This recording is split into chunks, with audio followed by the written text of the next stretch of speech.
Welcome back to the Football Terrace. Man City 1, Arsenal 0. A bit of a boring game, if we're being completely and utterly honest. Arsenal didn't play and move the ball around particularly poorly in the game. No cutting edge, no teeth at all when it came to the attacking third. City scoring early, courtesy of another goal from the world-renowned Raheem Sterling. And then it was just comfortable, really, for Man City. I almost feel, looking back at the game now after it's finished, they were toying with them. It was almost like they were toying with them, like a cat with a mouse, playing with it and just messing about. They could have scored more. Cancelo probably should have made it 2-0 later in the game. A horrible shot from Gabriel Jesus towards the end as well. But City take the points. We'll put the league table up on the screen now so you can see it. But there you can see them sitting there on 59 points. They still have a 10-point gap over Leicester. Man United kick off in about 35 minutes' time to try and close that gap back down to 10 points themselves. But the title race looks pretty much over. Arsenal, I have to scroll down a bit so you can see them. They're in 10th, still 2 points behind Tottenham that have a game in hand over them. Their season looking more and more ominous as the weeks go by.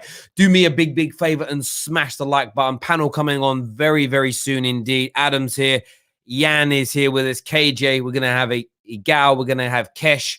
We're going to have Harry on for you as well to talk through the game, read out your comments, etc. But make sure that like button is being smashed, as I say. South London's finest. Mike, do you know what? South London's finest. I'm going to do something here, which I should have done a long while ago. Glad to see you back on the stream. Long-time viewer. I need to find you in the normal chat, not the StreamYard chat, because I'm going to make this guy. We need some new moderators on the channel. I'm going to make this guy a moderator. South London's finest deserves it. I don't know how long he's been watching the Football Terrace for, but I had a proper hairline when he did. That's all I'm saying. But I can't find your comment in the normal chat, bro. I can't find your comment at all. There's so many coming through. Found it. There it is. Look at that. Boom. Bosch, moderator in there. He says, this game shows the lack of quality in a lot of areas, especially in midfield. Our attack was starving all game. We are miles away. That's why we are 10th. And I agree. And I'm not even throwing salt at Arsenal. Based on this season, looking at all the teams above you, you've got some better players in certain positions, but you're not better than anybody that's in front of you in the league. It's a cold, hard fact. Arsenal are not better than anyone that's in front of them in the league this year. I agree. They are where they should be. There's no doubt about that whatsoever. Maria Williams here, one of our members, says back when you had a hairline. No, it's true. I did. I used to have hair. I wasn't born with a receding hairline. My hairline's a weird one. It isn't even just receding like in one fell swoop. It's like in patches, bro. It's a bit like alopecia. Do you know what I mean? It's a madness still. We need a Gal. A Gal will be on very soon. He's backstage now. We will be getting him on the show very, very soon. Don't you worry about that. I expected a defeat, to be honest. At least we didn't get battered. And that tweet, in my opinion, is where Arsenal are now. That tweet, in my opinion, is where Arsenal Football Club are. We're just glad that the bigger boys don't batter us. That literally keeps Arsenal fans happy. The fall from grace is real, ladies and gentlemen. The fall from grace is real. Lots of people calling out, want Igal. Igal will be on very, very soon indeed. Legend here, Langan Sweet, says, when can we have the debate with Diaz and Van Dijk? I think that's a really great talking point for tonight's show. So I've already marked down Raheem Sterling as a talking point. VVD versus Diaz. I think it's worth having it's conversation of the best centre-backs in the league right now. I think so. I want the audience view and opinion on that as well. Didn't get battered is what Ab says as City fan. City took it easy on Arsenal is what Mr. Ahmed here has to say. I happen to agree. I'm really intrigued to see what the panel says. Low fat M16 says you did get battered. Only the scoreline didn't get battered or show that. Oh, we look at it statistically today. Let's look at it statistically. 7 shots to 15, 55% possession to 44. chances created in the match 11-4. Yeah, statistically, they definitely did. If Cancelo could finish today, and if Gabriel Jesus didn't convert the ball, maybe the scoreline would have been different. I mean, did Arsenal have a clear-cut chance? I don't know. This silences me thinking. I don't know if they did. I don't know if they did. Let's get the panel on, ladies and gentlemen. Make sure you're hitting that like and that share button. Get your super chats in. Let's do this, people.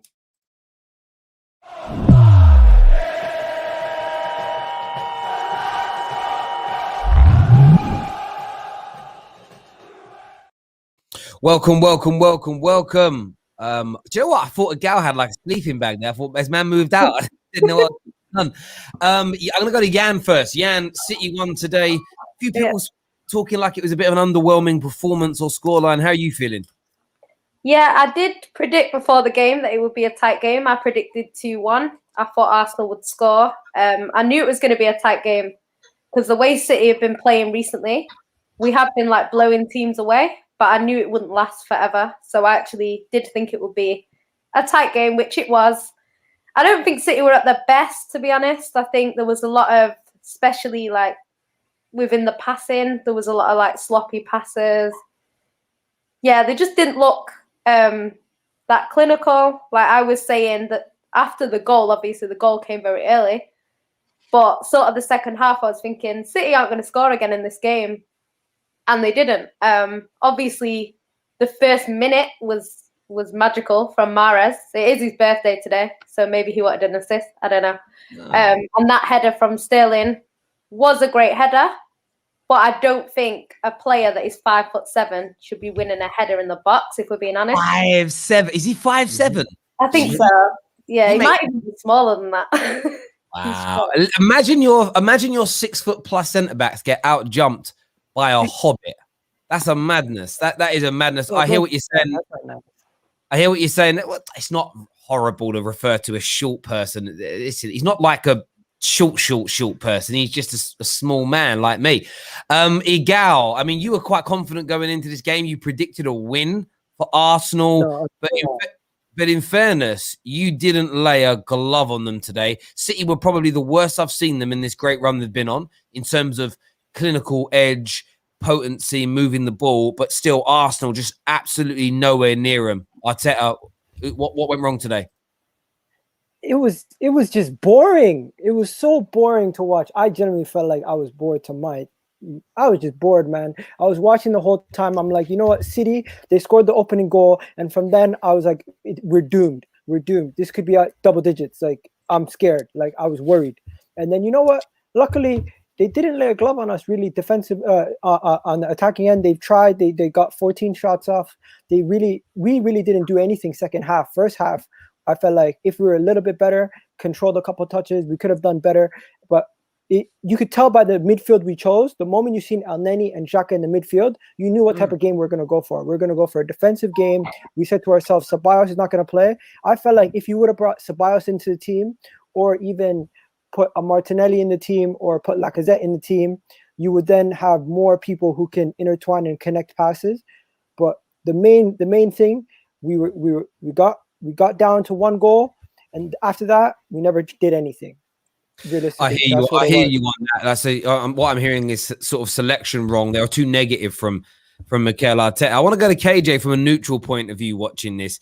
I know when we previewed the game the other day, Igal was talking very much about, not after the Arsenal win on Thursday, he spoke about sort of top 6 finish, maybe a top 4 finish. Can you imagine this Arsenal team leapfrogging Spurs, Villa, Everton, Liverpool, and Chelsea right now? A lot has to go their way. In fairness today, I don't think Arsenal played that badly today. You know what I mean? It's not like it was a disgraceful performance. It's just City are better than them. And that's really about it.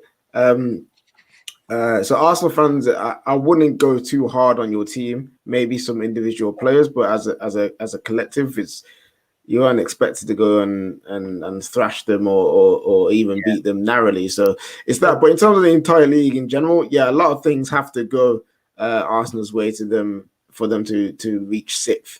they could get leapfrogged by Wolves in their next game. So there's a lot still left to do. Back down to 11th. Yeah, I agree. Adam, from your point of view, I mean, do you agree with Igal? Mikel Arteta went a little bit too negative with the selection of Xhaka and El Neni. Should you have been more aggressive? Or was this about as good as you could have hoped for? El who? Not El Neni. I think you mean El Sideways, sir. El Sideways and El Backwards. That's all this guy knows how to do. It's all he's ever known how to do. He's living off of the fact that he scored a goal against Barcelona when Arsenal were in the Champions League. The guy's washed. He's washed. And I don't like seeing him in the midfield. We're at the point of the season where Arsenal have more losses than we have wins, sir. We have 11 losses and 10 wins. That's poor. That's really, really poor.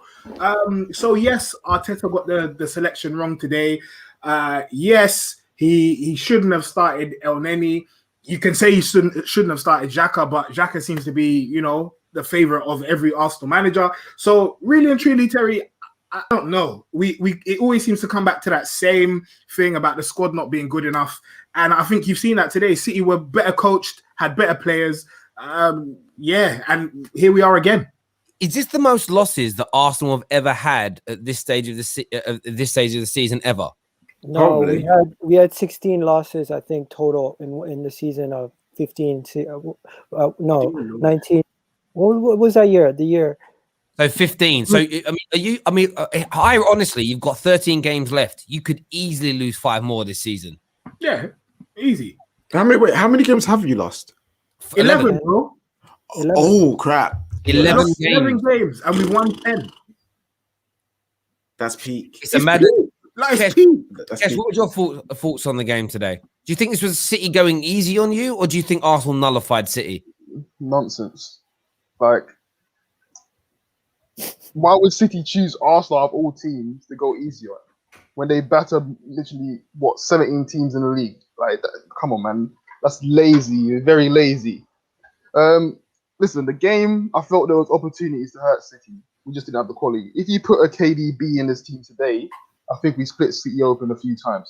There's times when Saka's final pass been poor, the midfield's pass been poor, and it's just let us down. Yes, they were the better team, and yes, the statistics says they battered us, but I don't feel it was one-sided as what people are trying to make it out to be. I think it was. I think this game. Do you think it was more one? Do you think it was one-sided, or do you think Arsenal were in this match, barring the scoreline?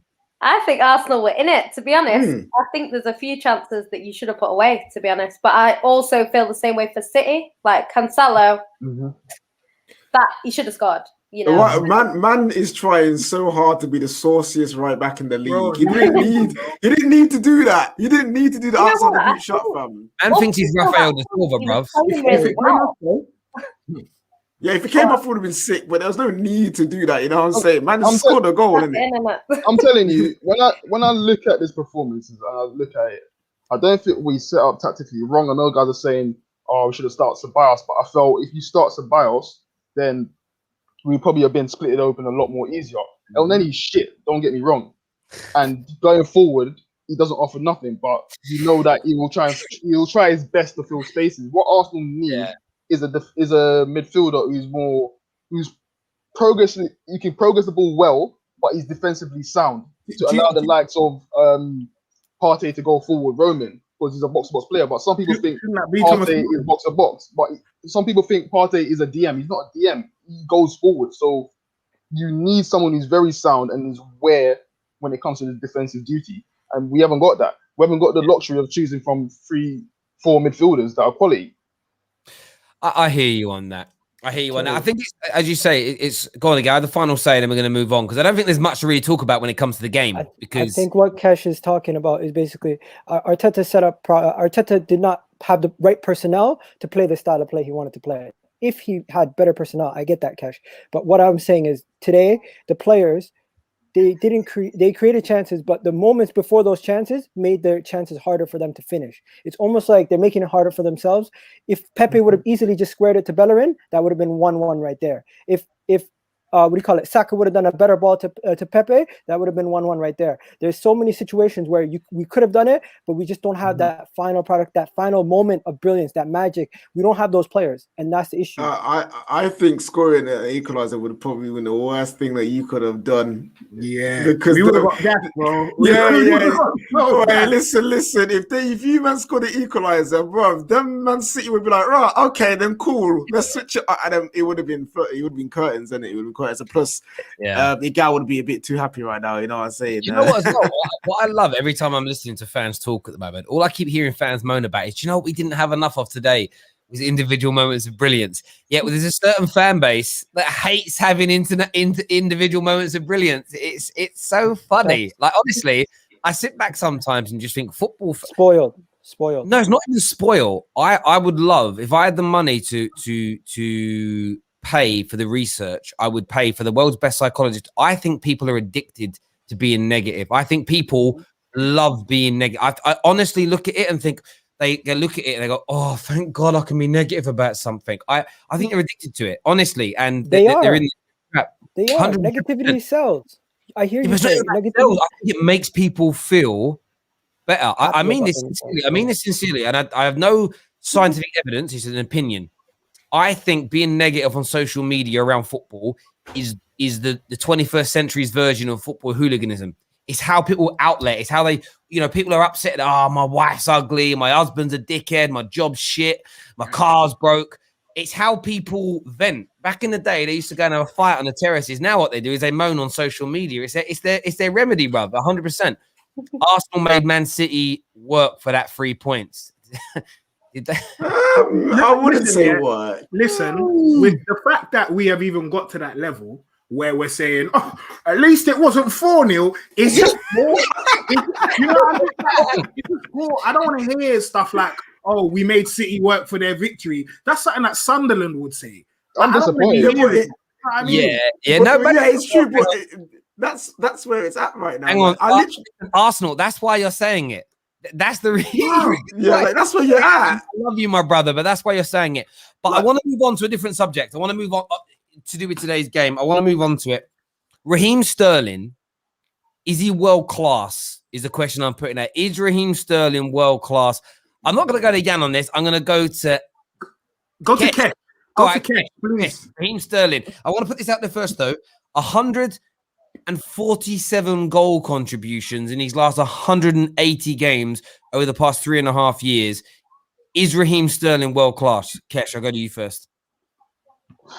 Listen, this whole world class title that we give to everyone is just beyond ridiculous. Yes, you can be in world class form for whatever how many seasons it's been, 3-4 seasons, but is he a world class player? Not in my opinion, because I don't feel when it comes to certain final moments like you saw in the Champions League, world class players bury that. You know what I mean? And yes, his numbers says otherwise, but I can't agree with that, honestly. Yeah, and what about yourself? I mean, you've got a lot of world-class players you've seen in the last decade or so at City. You've been very privileged in that way. Raheem Sterling, does he fit into that mold as one of your world-class stars? Do you know what? He's actually 5'6". I checked before, so he's actually taller than 5 foot. He's 5'5", something. So yeah, he's like 5'6", I think. But do you know what? It's a difficult one because my list of world-class players is really small. Like, I don't include just anyone in my world-class, but there's an argument for it, simply because his stats are actually really, really good compared to other players. There isn't many players above him on the list statistically.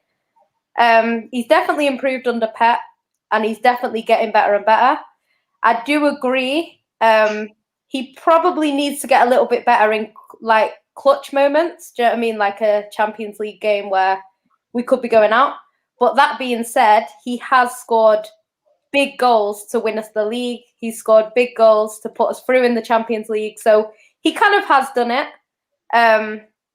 But yeah, I think if we get to like a Champions League final and he scores the winner, I think he puts himself there by doing that.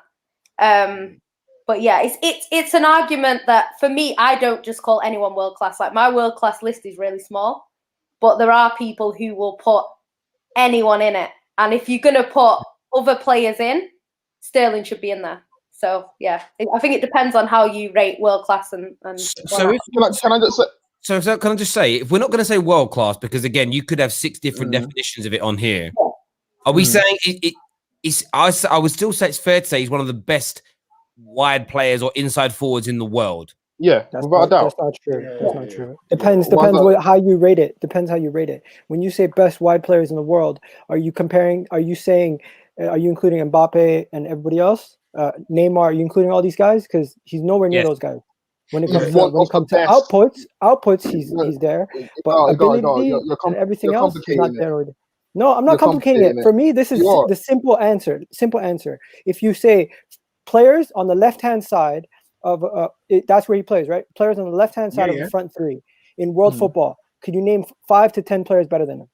No, you can't. You got. Hang on. Sorry. Can you name 5 players? You can name. I can name 5 players better than him. Name your 5.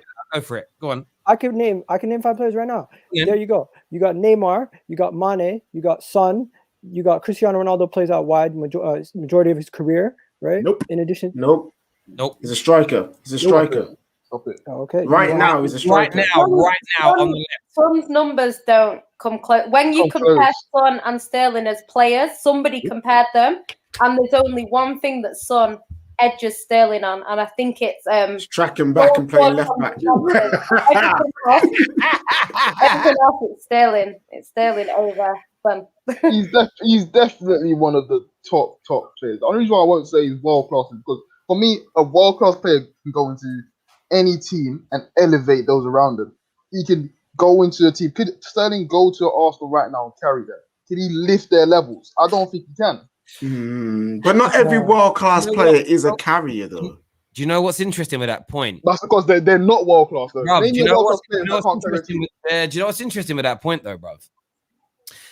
That's why I always feel that a lot of United's Premier League legends get disrespected when it comes to GOAT conversations because we had so many that they leveled each other out. The problem Raheem Sterling's got, he's playing in a team over the last 3 or 4 years with KDB, Aguero, David Silva, Mahrez, Gundogan, Fernandinho. There's just world class all around him. So what happens when you're a big fish in a big pond is you team to blend in a little bit. When you've had certain other when Alexis Sanchez was world class at Arsenal, he was a gigantic fish in a very small pot. Like you saw his fin, he couldn't even dip his fin under the water. Yeah, well, I mean, that's true. It's true, right? So I think sometimes Raheem Sterling blends in to the background because there's so many world-class players. And that's a good thing. And it is a good thing. It is a good thing. I Mahrez is a more dangerous player. Out of the 2 players that played on that wide wing today. No. Hear me out. The 2 players that played on that wide wing today, Mahrez scares me more. Because Mahrez is more direct. Let me finish, KJ. Mahrez is more direct. He's always causes more problems. Whenever Raheem Sterling scores, it's from our own mistakes or from a moment of individual brilliance where he puts it in the top bins, maybe once Hang on or a twice. minute. Hold on. The thing is, the thing is, I can kind of hear what you're saying. If you look at the way Sterling plays and the way Mahrez plays, someone who's going to attack their defender or their opposition player, you're looking at Mahrez. Someone who's a tricky winger, you're looking at Mahrez. However, you can't negate or ignore the numbers that Sterling is putting up. You can't do it. But Sterling does that. Sterling attacks opposition players. We're saying how sick he was against Liverpool. You know what I mean? He drives up players. That's one of his best. But you just don't see it as readily as you see. But do you know why? Because it's not as aesthetically pleasing. It's not. It doesn't look as nice. Mahrez is silky. He's silky.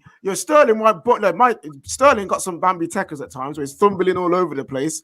Yeah. But he still gets through. He's still a threat. So just to say Mahrez is more threatening than him is unfair. They're like this. Yeah. It's a different kind of threatening. And also the question wasn't, is Raheem Sterling the best in the world? Is it one of the best or world class? Mahrez is also one of the best in the world and is world class. I don't really care who's better than the other. And I'm sure City fans in their heart of hearts don't give a damn either. But what you are looking at with City is the balance they have. Man United right now have lots of good inside forwards, but they're all goal scorers. Man City have got that balance between creators and goal scorers in those positions. Where Liverpool are struggling right now is both their inside forwards are goal scorers, and they're not being prolific. Well, Mo Salah has been prolific. Mane hasn't. They don't have a guy that's a creator like a Mahrez in their team or a Jadon Sancho. Sancho is almost like the polar opposite, in my opinion, to a Sterling. He's more of a creator. So you're going to be, if you like enjoy that creative style, dribbles, he puts people on their bums, you're going to get that a lot more readily from a Jadon Sancho. But I don't think you can discount. For me, Raheem Sterling, I get the point that Champions League, he could do more, but I've seen him score, barring against Man United, I've seen him score winning goals, equalizing goals, definitive goals in so many big Premier League games, so many big cup games. And if it wasn't for VAR, he would have sent he would have sent City through to a semi-final, and it was offside according to the laws. But in terms of any normal year, he would have done that. And the whole of City were crap. But that's what I say. Yeah, but I can't. I'm not gonna. It's like saying Aguero's not world class because he ain't done it in the Champions League either. And we all said the other day that he might even be second to Thierry Henry in the Premier League. What about Thierry Henry's performances in finals? What about Harry Kane's performances in semis and finals? We call all three of those players world class. Why would we not have the same energy for Sterling? Because I still feel those guys elevate those around them. You put Kane in another team, he elevates those around him. So let me ask you a question. Why don't you think that if Sterling comes to Arsenal, for example, he elevates Arsenal? Why do you not think that happens? All right, cool. If you take out City's key players out of that team, does City still win with a Sterling in there? Do you know what? Do you know what I would argue with this? It's interesting because in our team, Sterling is more effective than Mahrez. No, he definitely is. Took Leicester to a Premier League title. So I think if you swap Mahrez and Sterling, Leicester still win the league that year. Also, when Raheem Sterling was like, I don't know if they do, you know. You know what, though? Do you know what? When Raheem Sterling was, 17, 18, he was part of a lethal strike force that nearly won Liverpool. Yeah, I'm about to say, like, baby. So we've seen him be devastating at another club. Yeah. You know, do you know what he does? The only weak point I feel in Sterling's game, one-on-ones. Yeah, the level of big chances that you've seen him miss at high-profile moments. But plus, the world and his dog always seems to want to put him down. I just never really quite understand why Raheem Sterling doesn't get the respect that so many other players have. But there we go. Ladies and gentlemen, have your say on Raheem Sterling. Is he world class? Is he one of the best in the world? Or is he a little bit overrated, as Igal seems to be suggesting? At least he said 10 inside forwards are better than him in the world. He can only name 4 so far. We're going to wait for the rest of Igal's list to come through. But make sure you're smashing that like and that share button, people. We want to jump into some calls really as well now. Go on, mate. I was about to say, before we do, and maybe a caller can answer this as well. I've been seeing this floating around on Twitter, and and I don't know how you feel about this as a Man City fan. It's been floating around. Man City's run has been amazing with the wins and the goals and the fluid football. A certain someone comes back and it seems a bit more disjointed, a bit more stiff. And on the TL, people are saying Manchester City play better without Kevin De Bruyne. I'm just putting that question out there, Jan, from your perspective. Is that true, or does people trying to cap and try to put down KDB? No, of course not. Do you know what it is with De Bruyne? This is what I always say about De Bruyne. When De Bruyne is in the squad, because he is technically our best player, everyone tries to go through De Bruyne. So I think City are a little bit more predictable when he plays because everyone tries to pass to him. They look to him. So it's easier to kind of cut out passes and, defend basically against City. Whereas when he isn't in the squad, there isn't that player. So you might pass to Gundogan one time. The next time it might be Bernardo Silva. The next time it might be someone else. So I think it's not that we're better without him. I think we're just more unpredictable without him. And I think that's what it is. But with De Bruyne, he is our best player. And when he's on one, which today, to be fair, he's just coming back. But when he's on one, he puts the ball on someone's foot. The ball he played to Gundogan. The ball he played to Gundogan today.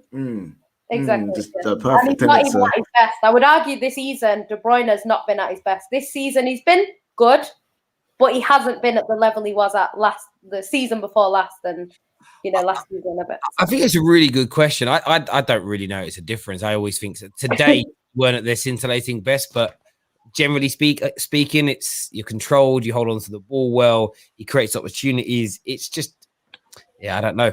I think your class. I think you're very, very, very good with him. Your class with him. You're very, very good. Your class without him. It's just it's crazy.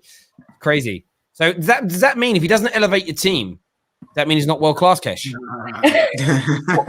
Obviously, there's context to it, innit? But I'm just saying, like, there's not a lot of players I put up as world class players, especially in this generation. Anyway, for me.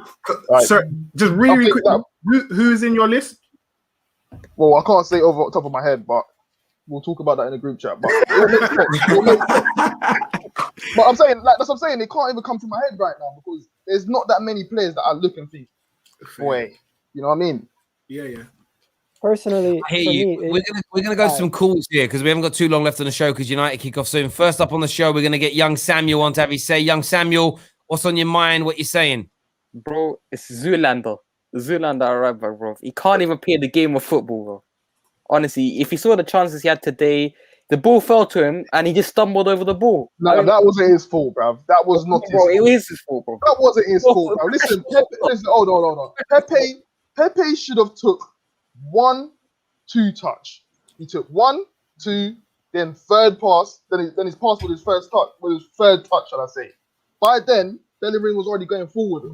He was too forward. He should have played it a lot quicker. He ruined the moment. Don't blame it on Bellerin, man. Come on, man. Pepe done for it. Bellerin gets some of the blame, but the biggest blame today goes to Elneny, bro. It was shocking.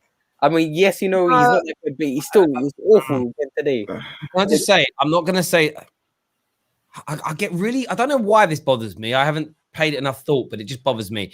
When you've got a bang average player that your team keeps playing, it ain't his fault when he's bang average because he's bang average. Yeah, like I said that. I've always said this about footballers, right? For me, I have higher expectations when Martial plays for Man United than I do Jesse Lingard. Why? Because Martial's much better.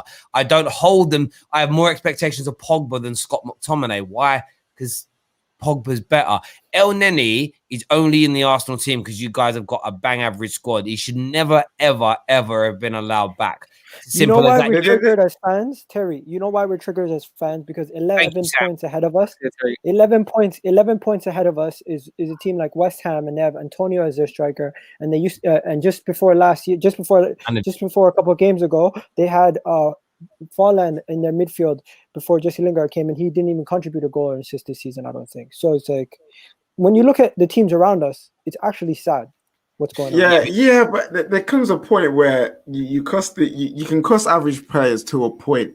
After that point is reached, there is literally no point anymore because it's done. You know their level, and the person picking them, it should be the one at fault. You know what I'm saying? So without any, he's been ass and he's been sideways for how many years? That ain't changing. So now the only thing you can really do is question Arteta and like, do you really need to play him? You know what I mean? And that's all you can do. And if you want to play David Moyes football, I'm sure Arteta might be able to step up. We're going to get young Harry on the show now. Young Harry, DJ Harry back in the house. Are City better with or without KDB? I mean, they're obviously better with him, but if they don't want him, then we'll take him for a little bit. We can do a little Elneny swapsies if you want. You can have Elneny for a season and we'll take KDB. I don't mind doing that. What did you make of the game today, Hal? It was nothing really. I think City did take their foot off the gas a little bit, to be honest. I just think they managed the game really, really well, and I just think they didn't have to get out of second gear, which is a little bit embarrassing. We could have pushed them a little bit more, maybe been a little bit more clinical with our final pass, but I mean, we were never going to win, so to keep it respectful, that's what I wanted, to be honest, which sounds a bit negative, but I just didn't want to get battered 2 or 3-0. And if we really pushed for a second goal and we didn't score, it would have opened, and then the banter would be too much. So we saw what they did. We saw what they did to Liverpool last week. If you go for it, they've got better players in every area. And John Stones today was colossal. I know he didn't have to do a lot, but whenever Aubameyang tried to take him on, he just breezed him off the ball. He bodied him. Yeah, like, you know, John Stones, man, has just turned into an absolute beast this year. And the only place you could probably get at City is Zinchenko, but Saka, Pepe didn't do it first half, and Saka is dead because he's 19 years old and he's played every single game for as long as I can remember. So is what it is, man. You take the defeat, you move on, and yeah, that's it. Yeah, I think it's a very fair sort of overview, etc., of what's going on there. There's no doubt about it. We've got Brandon on the line now as well. Brandon, welcome back. Are you going to sing us a song today? No.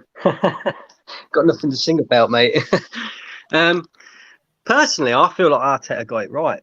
I feel like he got the selection right. Everything the way that we set up was right as well. Because at the end of the day, our most important game of this season is on Thursday. So we had to make changes. We had to reap the changes. And kind of a bit like what Harry was just saying there, I kind of feel like, it's good not to have got battered. It's like almost like Arteta and Guardiola had a meeting before the game, and Arteta said, look, you can take the 3 points, just don't absolutely smash us. And that kind of happened, That's nonsense, went 1-0 up and then took the foot off the gas. So Right now, I was about to ask that. Do you feel like Arteta and the Arsenal players have Thursday in their mind and maybe said, you know what, let's conserve our energies for the game, which is more important, which is Thursday? yeah, I do feel like that, because let's be real, if we was that bothered about this game, El Neni wouldn't have started. For an example, I don't feel like Pepe would have even started either, because the manager doesn't seem to favour him. So I do feel like he's sort of made changes with Thursday in mind, and it's probably the most sensible thing he can do, really. There we go. There we What go. happens if we get knocked out on Thursday? That's the problem, isn't it? If we get knocked out on Thursday, We're gonna have a party on the terrace, bro. We're gonna have a If we party get on knocked the out terrace. on Thursday, then he needs to be sacked. Simple as. 'Cause the season's not been good enough. We've gone backwards. If we get knocked out on Thursday and we finish 10th, then we've gone backwards, and it's as simple as that. And the guy needs to be sacked. Don't worry, You know? we'll hire David Moyes the next season. Moisey. Just changing the subject completely. I didn't realize that Ahmad is on the bench today. Igal, not Igal. KJ. Sorry, KJ, to put you two. Oh yeah, he is. I don't expect him to get many minutes, so that's why I wasn't getting gassed. Unless we're winning like 4-0 by half time, he ain't getting more than 10 minutes. So no, this is true. Centurion 100 points says, Terry, did you know last night Klopp said God is a Man City fan? Nah, Did he say that? All right, cool. It is. That's what I heard. If he said he's bitter, Apparently, he said something like, God is a Man City fan, we just can't beat them. Apparently, that's what he said. Did he actually say that? That's hilarious. Was it said in like He said this? God, Really? or was it like That's what I heard. Somebody was it just like they're too good, we can't beat them, blah blah blah. something like that. Yeah, I don't know. Someone knows. Okay, Terry. Someone saying play a violin. He does, but Terry, still wild. we're gonna have to do that show now. You have to do the show of seeing who's the world class players of this generation. Yeah, no, Just the one. we definitely got that in a I pipeline. thought you were going to say a show on God for a second. I was like, yeah, you got to do a show on God. I was like, oh. Listen, this channel's owned by an atheist. That ain't happening. Do you know what I mean? Is God world class? God is world class. He's got to be world class, man. He's got to be. God is world class. Mary though, she's just behind. You know what I mean? Yeah. Archangel Gabriel, where does he come in? What about the donkey? We'll get them all in. Yo, Terry, could I just say one thing quickly? The donkey needs all the love, man. That guy did all the work and then just got nothing. Never got mentioned again the rest of the book. Crazy. Anyway, go on, Agal. The Arteta conversation is starting to get boring. When are we going to realize that the board are not going to sack him? This is their guy that they handpicked, that they went to his house in Manchester after we lost the last time at Manchester, at home against Manchester City. What was it? 3-0 or 3-1? I forget. But honestly, after that game with Freddie, they knew that they needed to sack him. They needed to let Freddie go. He was just an intern. And get in a real manager. They got Arteta. They're going to back him. They're going to try to give him as much as they can in the summer, hopefully. And then we can then evaluate him next season. I feel like this whole season, if you guys say the season was a write-off after we started that losing streak in the beginning of the season, have the same energy now. Don't say just because we got on a big winning streak that you did not expect to happen, that we are now somewhat supposed to be better than what we are. I hear you, mate, but you listen. This is a channel full of rivals. You're always going to get baited, bro. Plus, Brandon hates him.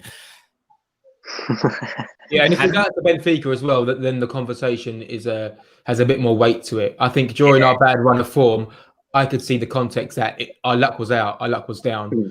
And it was going to turn around. Whereas if we lose to Benfica, I'm Arteta in all the way. It's not for me. It's not even about being Arteta in. Like, if you have a negative opinion, you're always going to be louder than the people who are in. You don't support a club and go, "Oh, like, I'm my manager in." You just support the club. It never has to be stated. You only counteract that because you hear of Arteta out, that's when you become Arteta in. Only because the conversation is discussed. Otherwise, you should always be Arteta in, unless you want him out. And if you want him out, that's fair. But the truth is, like Igor said, it's going to be really, really hard to ever see that happen, which I think is a good thing because I think he'll turn it around. But if we do this at Benfica, then the conversation will start again and the whole service will begin. Listen, everyone who's tuning in today, a massive thank you to each and every single one of you. We're back live again after Man United versus Newcastle, which has just kicked off, and then at midnight for Midnight Vibes with KJ.